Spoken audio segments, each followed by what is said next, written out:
বিসমিল্লাহির রহমানির রহিম। আসসালামু আলাইকুম। কেমন আছেন আপনারা সবাই? আলহামদুলিল্লাহ আমি ভালো আছি। আজকে আপনাদের মাঝে আমি নিয়ে আসছি বড়ই ভর্তা রেসিপি। ভর্তা কার না পছন্দ বলেন তো? আমি আপনাদের মাঝে আজকে এই যে বড়িগুলো এখন পাওয়া যাচ্ছে একটু লাল সবুজ, আমি একটু লালচে ধরনের নিয়েছি। এগুলো খেতে অনেক ভালো লাগে আমার কাছে, তো আমি এরকম নিয়েছি। আপনারা চাইলে সবুজটাও নিয়ে নিতে পারেন। তো এই ধরনের বড়িগুলো আমি নিয়ে নিয়েছি। এগুলোকে আমি থেতো করে মানে ছেঁচে তারপরে ভর্তাগুলো তৈরি করে আপনাদেরকে দেখাবো। আর লাগবে এখানে পরিমাণ করে চিনি নেওয়া আছে, কিছু পরিমাণ চিনি দিব, লাল মরিচের গুঁড়ো, স্বাদ মতো লবণ নেওয়া আছে। আমি এখানে কাঁচামরিচটা ব্যবহার করব, আপনারা চাইলে চিলি ফ্লেক্সটাও দিয়ে নিতে পারেন। আর কিছু পরিমাণ ধনিয়া পাতা লাগবে। তাহলে চলুন আপনাদেরকে ভর্তাটা আমি তৈরি করে দেখাই।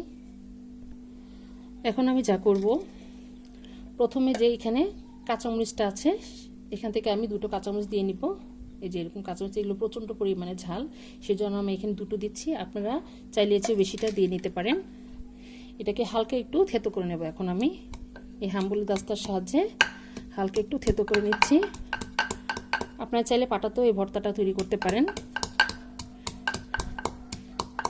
এই যে এরকম থেতো হয়ে গিয়েছে, যে দেখুন আমাদের এটা থেতো হয়ে গেছে। এখন এই পর্যায়ে আমি যে বড়িগুলো আছে সেটা দিয়ে দিব।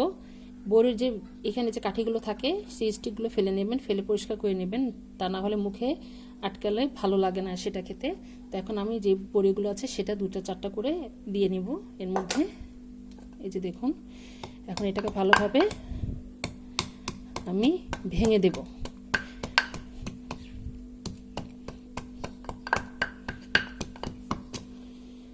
এখন দিয়ে দিচ্ছি এভাবে। বাকি বড়িগুলো দিয়ে দিব এখন। এই যে এটাকে এইভাবে হাম্বুল দাস্তার সাহায্যে আমরা ভালোভাবে থেতো করে নেব।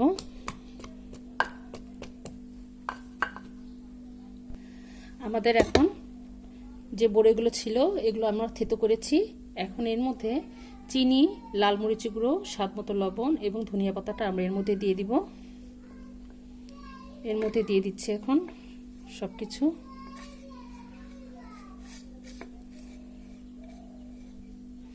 লবণটাও দিয়ে দিচ্ছি।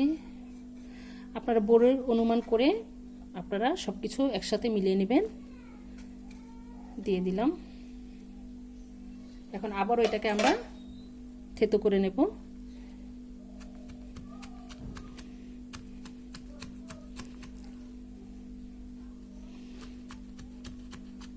ভালোভাবে মিক্সচার করে নিচ্ছি আমরা।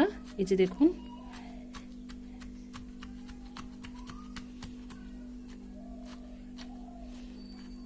আমাদের সব এগুলো মিলানো হয়ে গিয়েছে। এই যে দেখুন, এই যে দেখুন সব মিলানো হয়ে গিয়েছে। এখন আপনাদেরকে আমি বাটিতে নামিয়ে দেখাচ্ছি।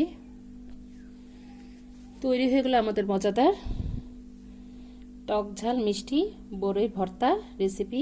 মাশাআল্লাহ, আলহামদুলিল্লাহ, দেখুন দেখতে কত টসটসা হয়েছে। যেহেতু আমার বড়িগুলো অলরেডি অনেকটাই লাল ছিল, লাল সবুজ ছিল। এই যে দেখুন সবুজ লাল মিক্সড করা আছে, তার সাথে তো ধনিয়া পাতা, লাল মরিচের গুঁড়ো। মাশাআল্লাহ, অসাধারণ একটি ভর্তা হয়েছে। আপনারা অবশ্যই তৈরি করে দেখবেন, ইনশাল্লাহ আপনাদেরটা আরও ভালো হবে। তো আমার এই বড়ির ভর্তা রেসিপিটা আপনাদের কাছে কেমন লেগেছে আমাদেরকে অবশ্যই কমেন্ট করে জানাবেন।